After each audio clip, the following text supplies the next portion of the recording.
Let's look at a little bit of what you will be enjoying in this recap movie.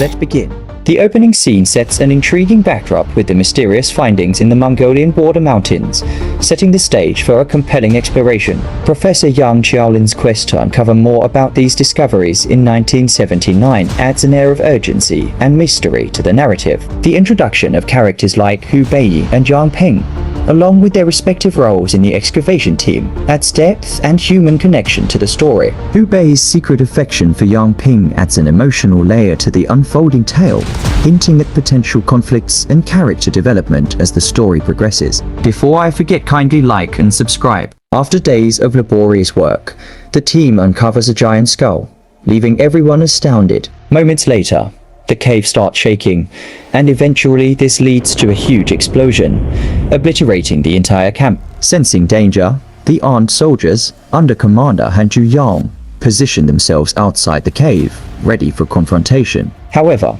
the only ones to come out are Professor Yang and some surviving workers. The explosion appears to have opened a passage inside the cave, so Han asks if anyone wants to investigate it with the professor. Since there's a huge risk of life, most of the soldiers hesitate to participate. However, a brave Ping immediately volunteers to help her father in this mission. This prompts Hu Beiyi to follow suit, and his best friend Kang-san also decides to tag along. In the end, a group of soldiers is eventually formed to go for this mission. Following this, the team sets off for their mission, making their way through the demolished cave. Soon, they come across a vast chasm, which they proceed to climb down into. They eventually make it to an icy platform, with a passage leading to a dark underground. Upon climbing down even further, they find an unexplored cave, filled to the brim with peculiar fossils. Is that Joe Biden? After wandering around for a while, they discover an exit that leads them to the other side of the mountain. Professor Yang tells Hu Beiyi that according to the legends,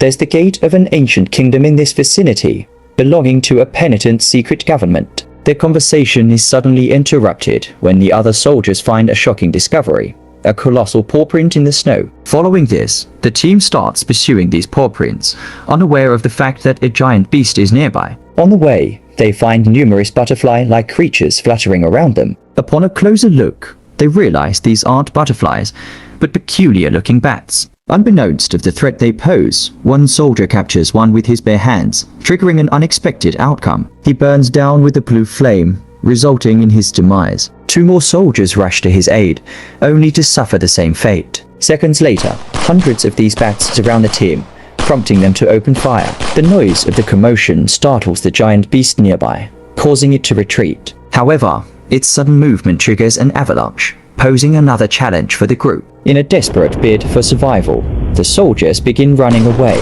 yet several of them are killed. At one point, they're forced to stop because there's an abyss in front of them. Left with no other choice, the soldiers pair up with ropes before jumping into it. As they fall, a rope tying Hu Beiyi and Ping gets stuck on a piece of ice, leaving the two hanging. Not long after, the rope snaps, causing them to plunge into the darkness below. In the next scene, Hu Beiyi regains consciousness and finds himself in Ping's arms. He is unable to understand how he managed to survive such a fall. This incident reduces the number of survivors to 4. Hu Beiyi, Ping, Professor Yang, and Kang-san.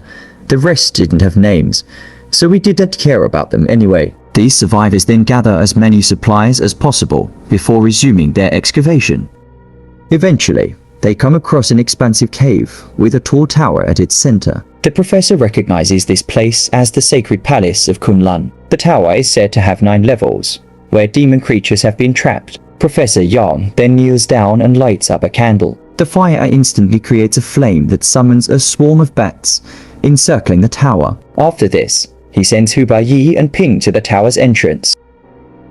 As soon as the duo step in, holding hands, an opening appears on the top, emitting a bright light. Soon after, the cave begins to fill with numerous spirits. Assuming that they have opened the gates of the devil, Kang-san immediately extinguishes the candle, thwarting the entire process. Unfortunately, as a consequence, the cave begins to collapse, and the bats return to attack them. Sensing the impending danger, Kang's son sacrifices himself to divert the bat's attention, enabling the remaining group members to flee. The three of them somehow manage to find an exit, but it's on the high edge behind a waterfall. While contemplating their next move, the bats catch up to them and launch their attack. Hu Baiyi attempts to fend them off with fire, but a bat strikes him from behind. Upon witnessing the emerging flame, Ping hastily pushes him into the water before jumping off with her father. Hu Baiyi manages to find her underwater, but they're soon separated by a giant water creature that takes her away. In the aftermath, a heartbroken Hu Baiyi swims out and makes his way back to the base. Once there, he gets his wounds treated, while Han informs him that he's the only survivor. The commander further mentions that they found all the dead bodies of their soldiers, except for Ping's and her father's. Devastated by the loss of his loved ones, Hu Baiyi decides to quit everything and boards a train to return home without notifying anyone. At the station, he is received by his new employer, Mr. Wang, who assigns him a job as a librarian. From that point forward, he starts working there and lives a peaceful life. One day, during a lunch outing at a local bar, Hu Baiyi unexpectedly reunites with his childhood friend, Kai Xuan, who works as an entertainer. The following day at work, he stumbles upon a book authored by Professor Yang. Upon going through it, he discovers several contents of the same demon tower, which makes him realize the professor was aware of it since the very beginning. As he connects the missing dots, he understands that only he and Ping could activate the demon tower, explaining why Professor Yang sent them in earlier.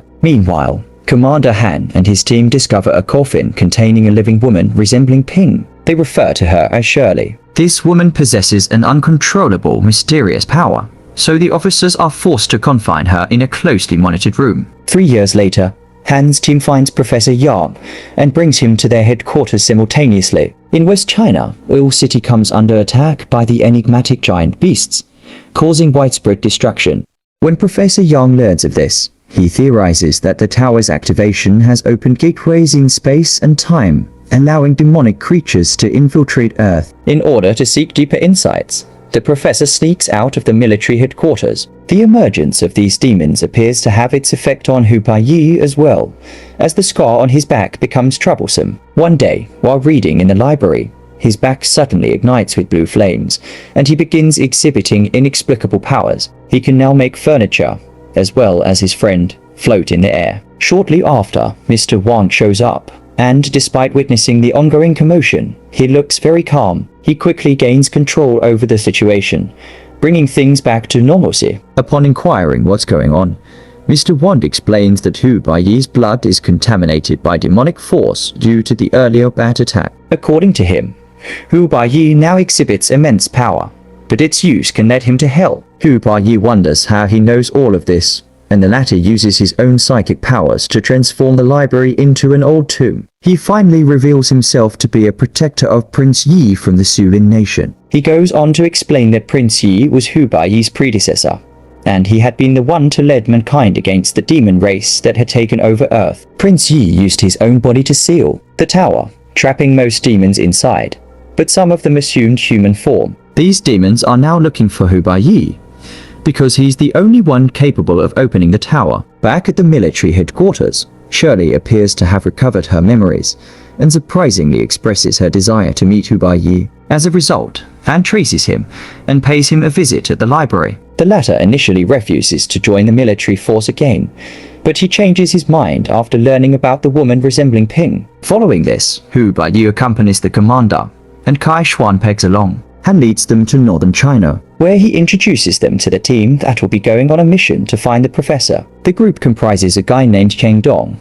a young woman Wei Wei, Shirley, and other soldiers. Overwhelmed with emotion upon seeing Shirley, Hu Baiyi addresses her as Ping, but she insists on calling herself Shirley. The group then prepares weapons and supplies before setting off on their mission. They make their way through the desert, riding on camels. At one point of their journey, they're hit by a sandstorm, prompting them to run for their lives. As a result, Kai Xuan and 3 other members get separated from the group. After days of non-stop travel, Hu Baiyi's group arrives at the ruins of Oil City, while Kai Xuan's group is still in the middle of the desert, when they are suddenly ambushed by demonic creatures.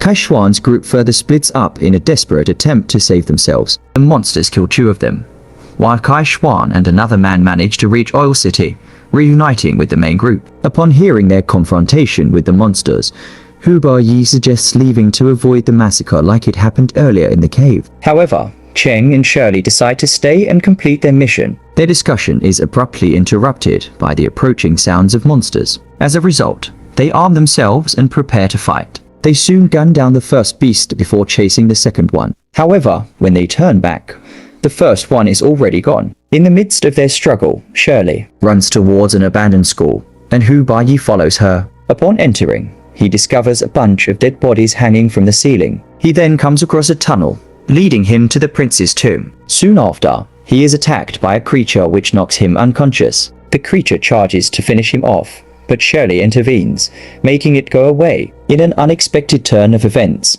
she uses her powers to put Hubai's body inside the coffin. Meanwhile, more demonic monsters show up at the scene, so the group takes cover in the upper floors of the building and fights back, using silver bullets and rocket launchers. Where they get those, it becomes evident that the demons possess formidable strength, rendering bullets ineffective against them. On the other hand, Wei Wei poses as one of the mannequins and tries her best to remain motionless in order to avoid being caught. As soon as the creature moves away, she makes a dash towards Karshuan, and the two hide inside a bus. Nevertheless, the creature locates them and begins attacking the vehicle. After some time, Habeya regains consciousness and starts screaming for help. While he's at it, his arm wound heals at a rapid pace, leaving him bewildered. He is then teleported into the same cave containing the demonic tower. There, he witnesses a creature dropping Ping's body into a flame that eventually gets possessed by the Demon Queen. After the creature departs, Habeya approaches her,